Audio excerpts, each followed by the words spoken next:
Welcome to the Vision by Protiviti podcast. I'm Joe Kornick, Editor-in-Chief of Vision by Protiviti, our global content resource examining big themes that will impact the C-suite and executive boardrooms worldwide.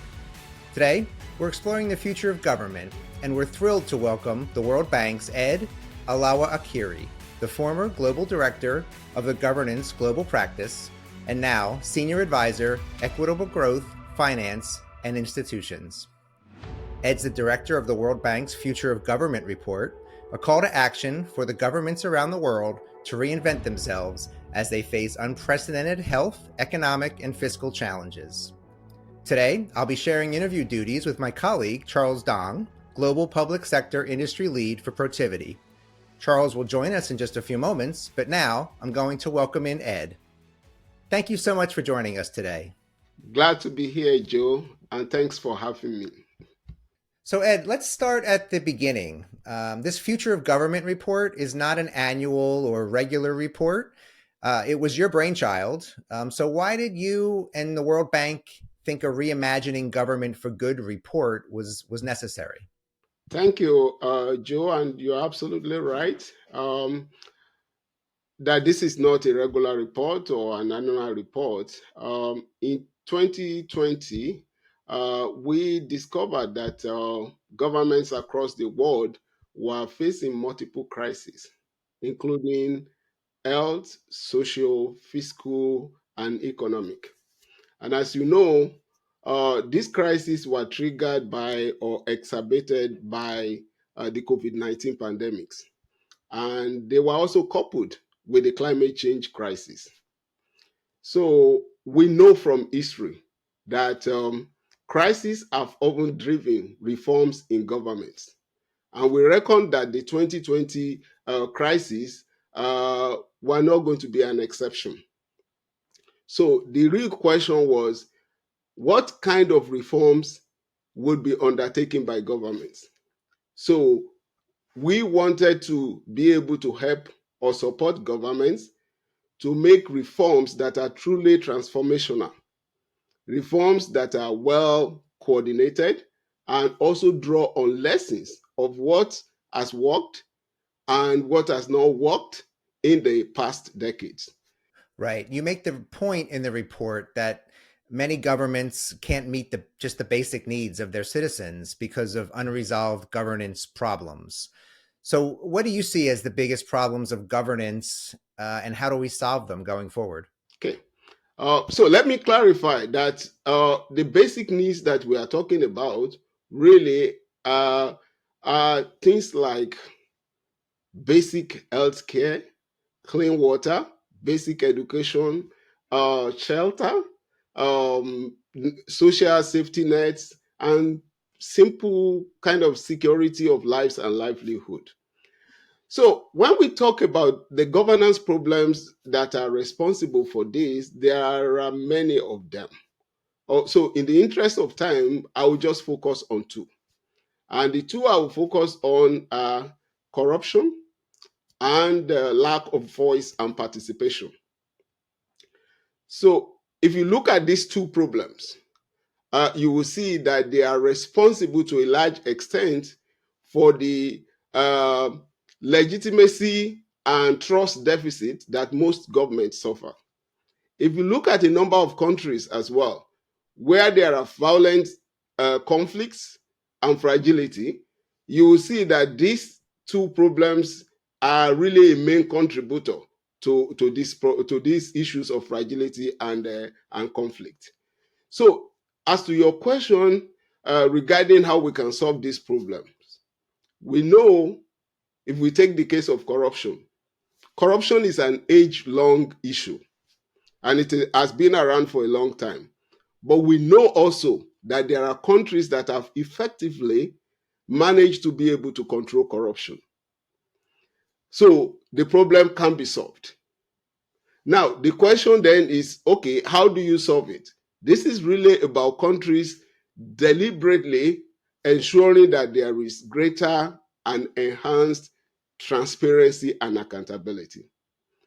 Undertaking reforms to block all possible avenues for corruption. strengthening institutions. And the institutions to be strengthened are institutions for accountability and justice. And then we need strong country leadership. And I must say, in the case of corruption, there is also need for international collaboration because, corruption cannot be, it doesn't just take place within the borders of a country. You have the international dimension to it. Now, with respect to lack of voice and participation, what governments need to do is to deliberately go about educating citizens on how they can participate and also the need to participate in the democratic process and also decision-making process. In addition to that, governments also needs to open the civic space up for citizens and civil society organizations to be able to express their minds and to be able to contribute to the decision-making process. And we know that government can facilitate this by using tools and approaches that have worked and are known to have worked, including, for instance, leveraging on technology. Thanks, Ed. I'm going to welcome in now my colleague, Charles Dong, to ask the next few questions. Charles? Thanks, Joe. Thanks, Ed, for the time today. My pleasure, Charles. In the report, you talk about government, renewing the social contracts with the citizen and highlight, some key questions government should ask themselves. What is the role of government? How can government deliver? How can government be more productive? How can government build trust? So let's talk about them briefly. So what is the role of government in the future? So this is a big question and the most fundamental question. And it's a question that every government needs to walk through a process to come at. And this will be different in different contexts. But really, it is about the government moving from the old assumption about their roles and listening to what is it that citizens expect them to be able to deliver, and then adjusting their roles accordingly to that. And this is also about them looking at their capacity to be able to deliver what citizens are expecting from them. It is also about redefining the roles across levels of government. And I would say that in this process, it is important that governments do not just look at their roles in terms of only service delivery, but also looking at the roles that they are supposed to play in terms of regulation, leadership, and coordination. How can government deliver? Okay. This is really about rethinking how government deliver public services.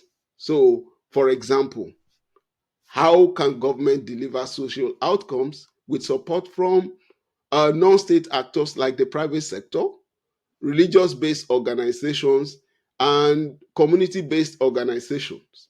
Okay, it is also about government developing new capability, collaborating, and ensuring equity and quality in the service delivery process. How can government be more productive? We know that citizens' demands are high and their expectations are ever increasing. But then public resources are limited. So there has to be a consistent quest for efficiency. So this is really about how government can use scarce resources efficiently to meet citizens' expectations. And it involves developing capacity, using appropriate tools, improving their systems, and leveraging technology. So, how can government build trust?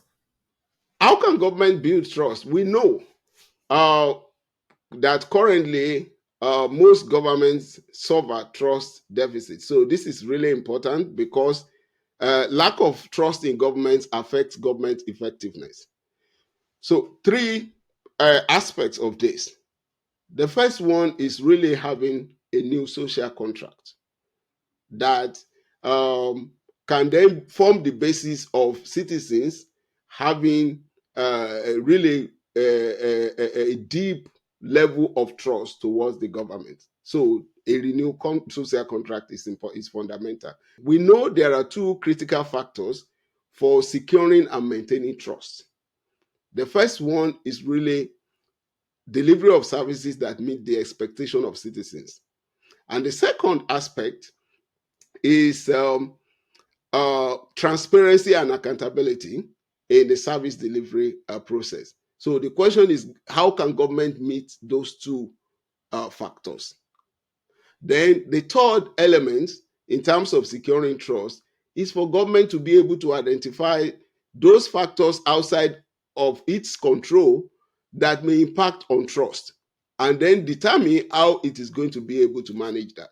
So the report highlights the building coalition of teams.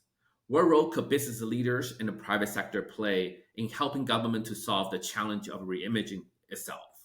This question is important because of the criticality of the private sector to any economy.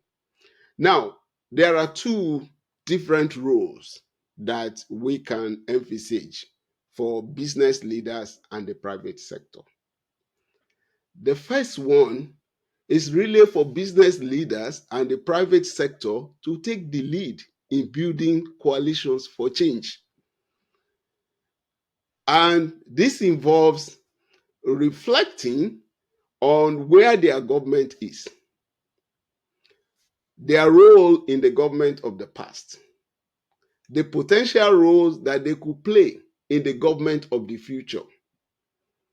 And then it's also about reflecting on the part that they can play in the collective journey to make happen the reimagining of government.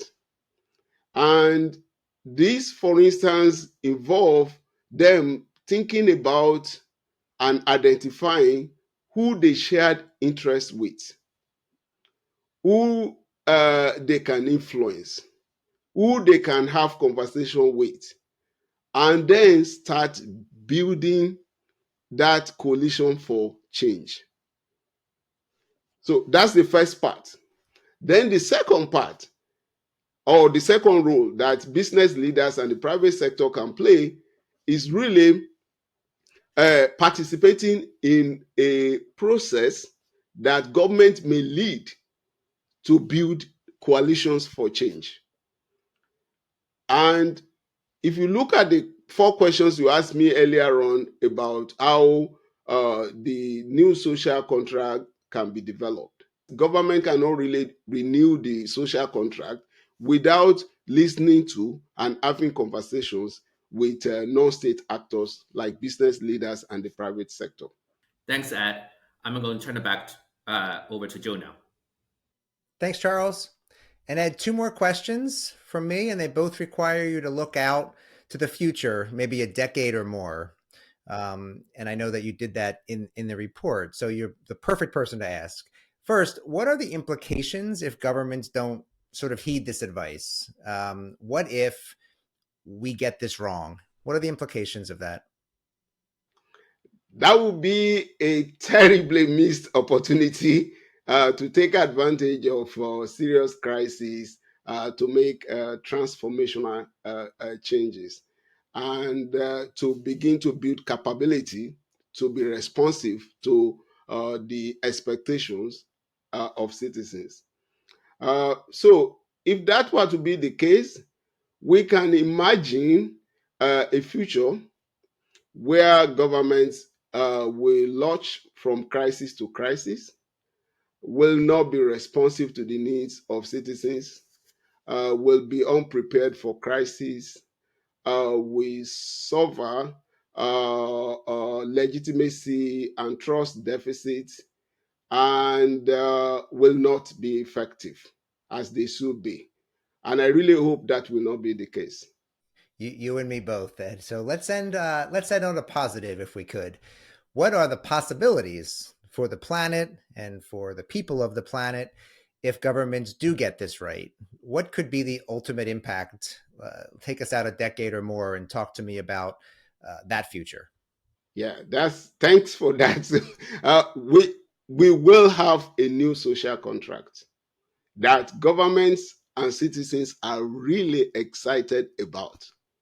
And we can then look forward to governments that will increasingly meet citizens' expectations, deliver on their promises. They will be better prepared for crises. Governments that will be innovative, will be productive.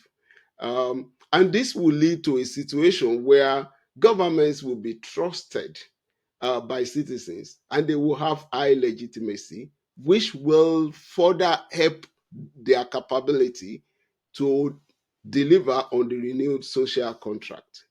So you can call that a virtuous cycle. And I hope that this is really what we will get. Yeah, I think I speak for everyone when I say, we all agree that I hope that's what we get. Thanks, Ed, for the time today. I really enjoyed our conversation and your insights. Thank you very much, Joe and Charles. Thanks for the opportunity to discuss the future of government initiative with you. And thank you for listening to the Vision by Protiviti podcast. Please rate and subscribe wherever you listen to podcasts. And be sure to visit vision.protiviti.com to view all of our latest content. Until next time, I'm Joe Cornick.